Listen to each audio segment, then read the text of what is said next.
This is Letter from America.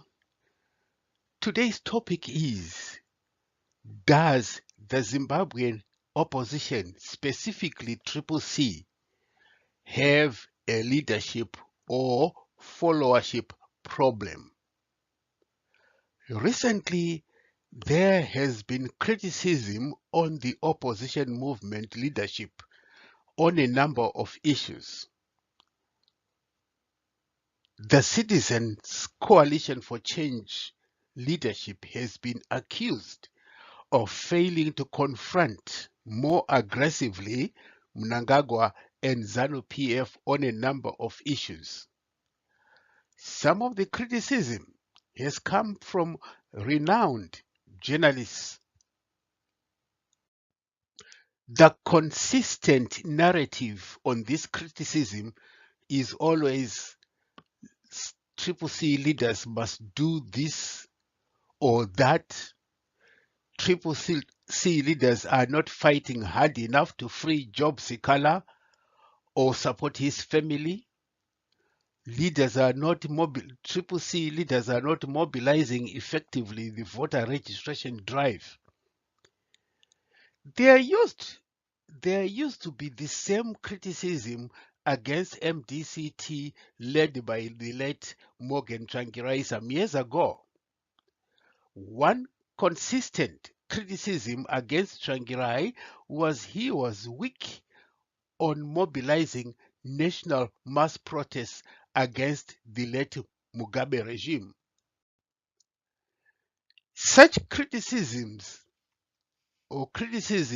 reached a crescendo with the Arab Spring wave of protests, pro-democracy protests and uprisings that took place in the Middle East and North Africa beginning 2010 and 2011. They were challenging some of the region's entrenched authoritarian regimes. The wave began when protests in Tunisia and Egypt toppled their regimes in quick succession, inspiring similar attempts in other Arab countries. Tsvangirai came under intensive and heavy pressure to mobilize Zimbabweans into a citizens' mass protest, which was called the Arab Spring in Zimbabwe. Tsvangirai was hesitant, but the Zimbabwe Congress of Trade Unions, or ZCTU, called for a nationwide workers' strike and protest and mass protests. 2 or 3 days before the day of the protest, there was the feeling that Zimbabwe was going to experience what its first Arab Spring countries experienced. So Zimbabwe was going to experience its first Arab Spring. The stage was set for mass protests. The day came in Zimbabwe, that is. Journalists went around major towns expecting to see masses of Zimbabweans protesting. At the end of the day, the proposed strike and protests were a dismal flop. ZCTU's explanation was people had not been properly and fully informed about the strike.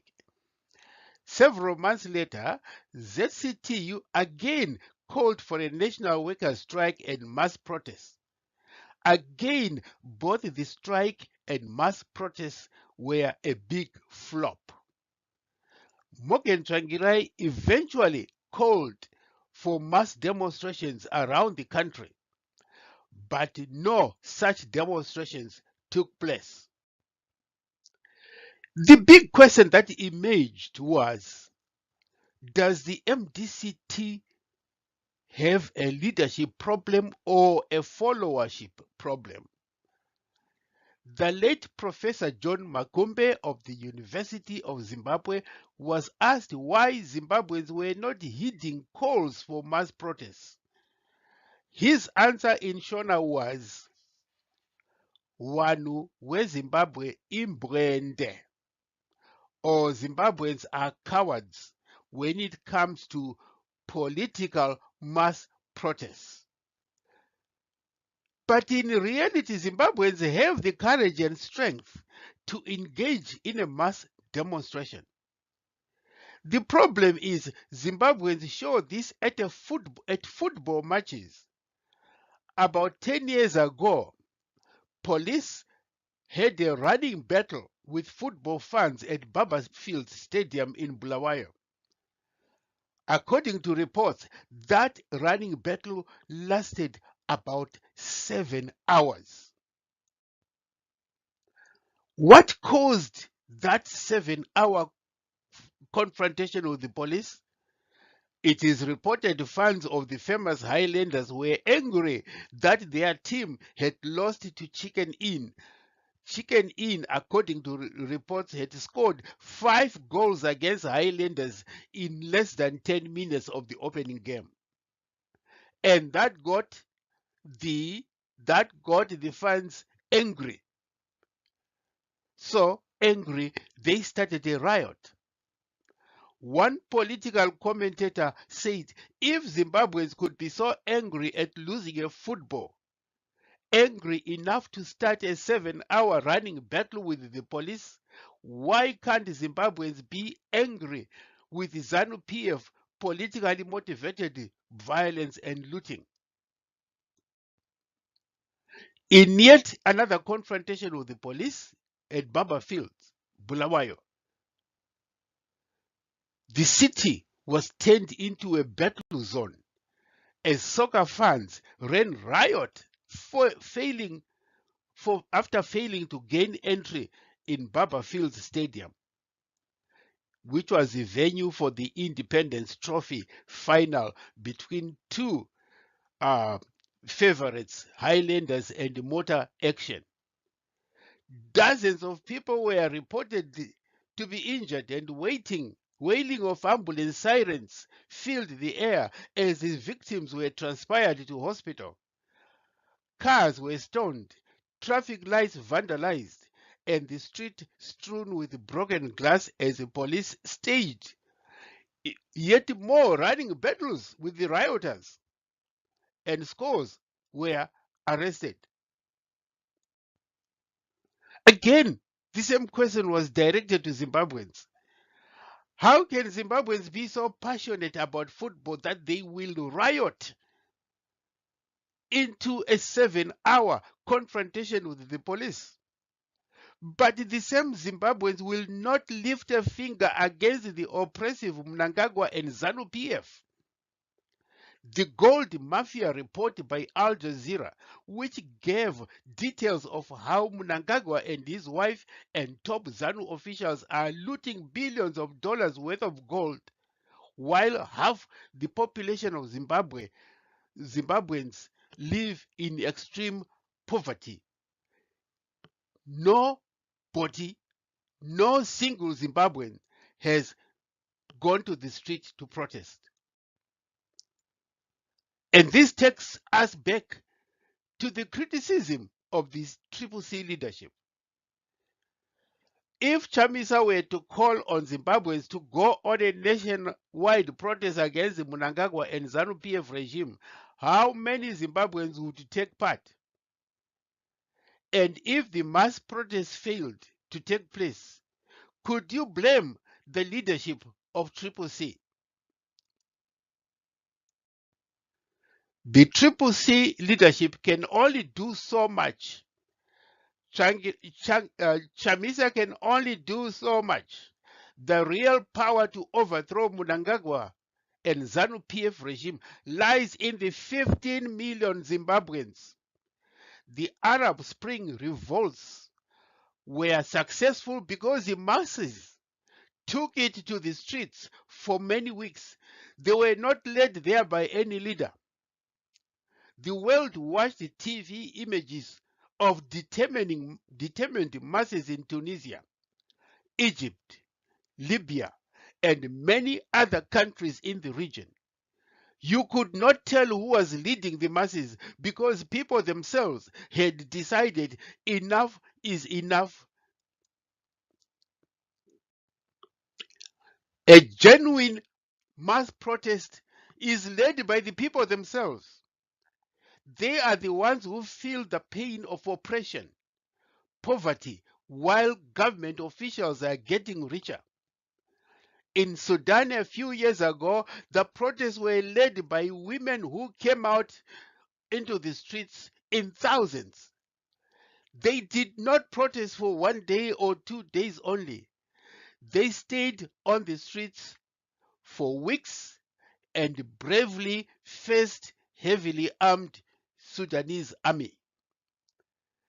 Back in apartheid South Africa, after the leaders of ANC had been jailed, the people of apartheid, the black people in apartheid South Africa, starting with the school children of Soweto in 1975, took to the streets on their own. And later on, they formed the Mass Democratic Movement, which continued mass protests against the apartheid government of South Africa. In Zimbabwe, a good case that should have brought Zimbabweans to protest was the Pomona scandal. The looting of resources that Harare City Council was forced to pay was unimaginably high. The news of Pomona generated angry protests, but not on the streets. They were mostly online.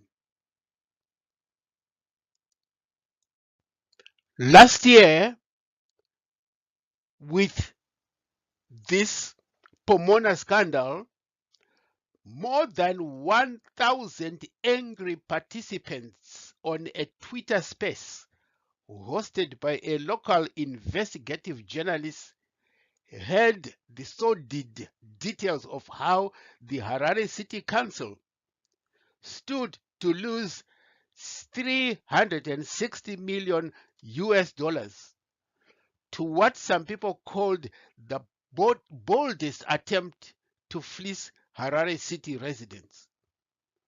Minister of Local Government July Moyo railroaded Harare City Council to sign a controversial contract with a company, Geogenetics, before the March 26 by-elections, which would have seen CCC have a majority of the council. It was ironic that the contract was first approved by the Mnangagwa cabinet. Mayor of Harare, Jacob Mafume, argued that the contract was signed during his absence and that of the CCC councillors to avoid them opposing it.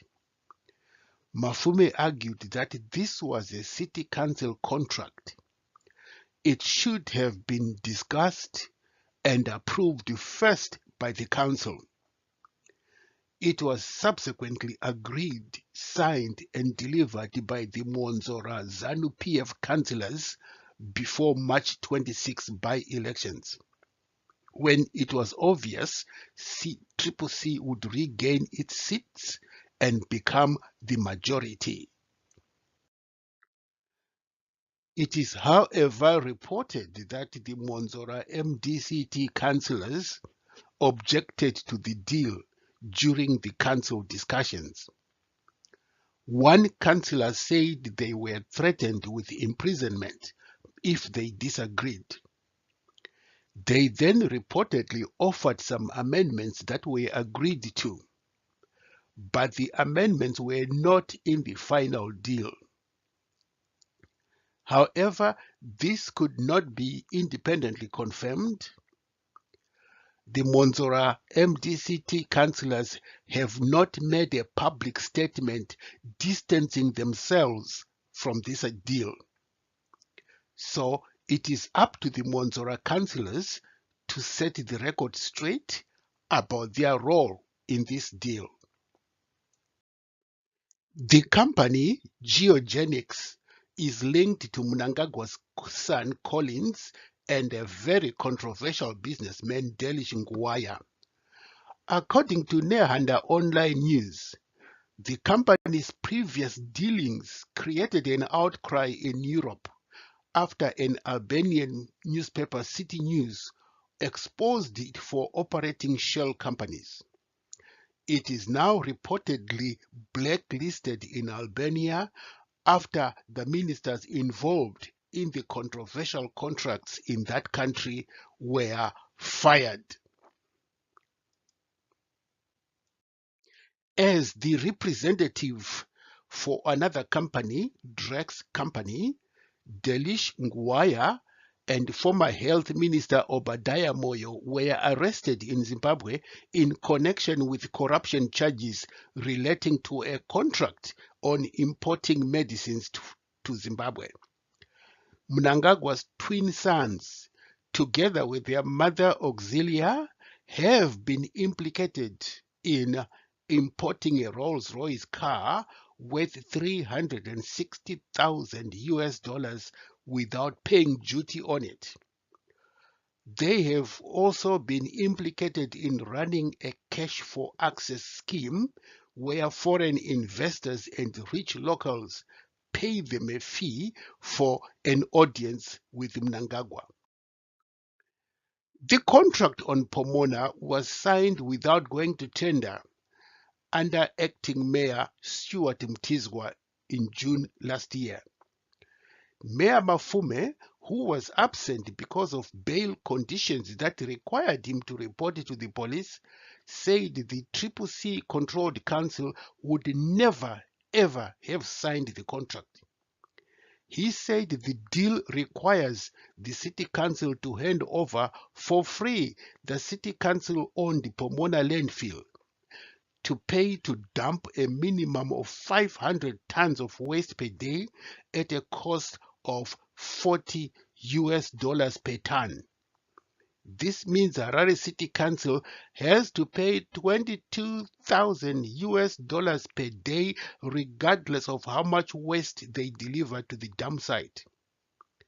Former City Council and now a CCC MP, Alan Markham, and the Residents Association have filed a lawsuit against the HCC and Geogenics over this deal. Considering that the judiciary in Zimbabwe is a captured institution by ZANU-PF and may be pressurized to rule against any lawsuits, what will happen to this contract? Participants at the Twitter space agreed that information about this deal must be widely publicized to the residents. The Pomona deal is emblematic of the national corruption scandals that have continued for many years. In 2007, a convicted criminal called Chivayo was granted $5 million to construct a solar panel project in Gwanda. The same Chivayo in 2005 was convicted of money laundering after receiving 837,000 rands generated from criminal activities. Chivayo, who has no proven experience or proven record, claimed his solar project would generate 100 megawatts of electricity. That was in 2007. Today, 2022, nothing has been accomplished. That same year, 2007, Rotina Mavunga, a grade 7 dropout, convinced the ZANU elite that she was able to deliver purified diesel from a rock in Chinhoyi. She was given a farm, 5 billion Zimbabwean dollars, cattle, 3 buffaloes, and a car. In front of government ministers, Rotina was able to pour on the ground diesel from a pipe she was holding. There was joyous reaction from these government ministers. The truth of the matter was they were fooled into thinking that the diesel was coming from a rock. Rotina and her accomplices had a tank full of diesel behind the rock. Some of those gullible government ministers are still in the ZANU-PF that is running Zimbabwe today. So, does the CCC have a leadership problem or a followership problem?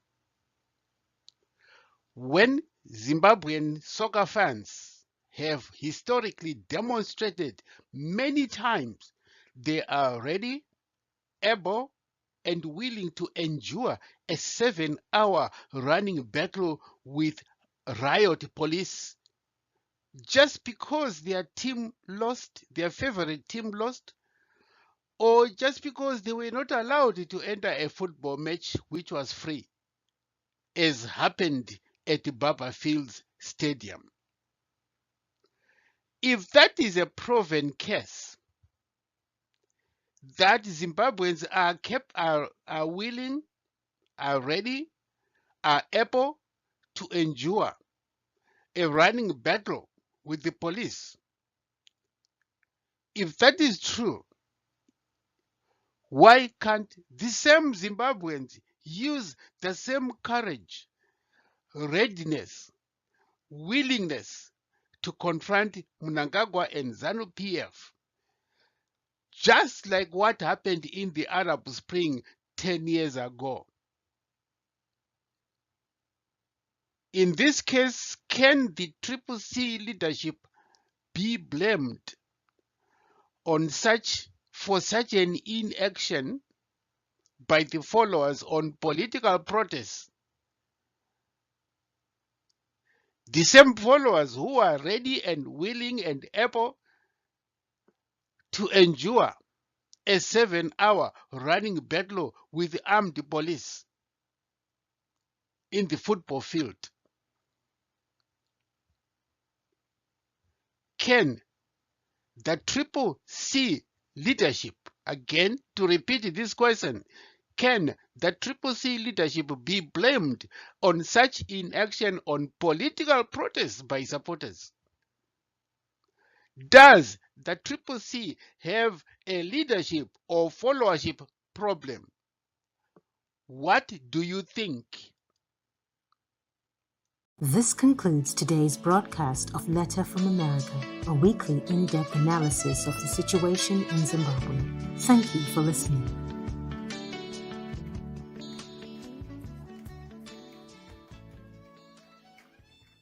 This concludes today's broadcast of Letter from America, a weekly in-depth analysis of the situation in Zimbabwe. Thank you for listening.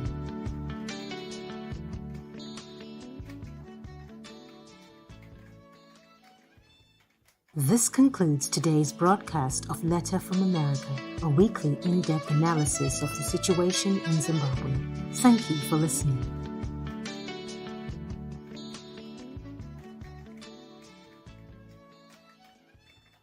This concludes today's broadcast of Letter from America, a weekly in-depth analysis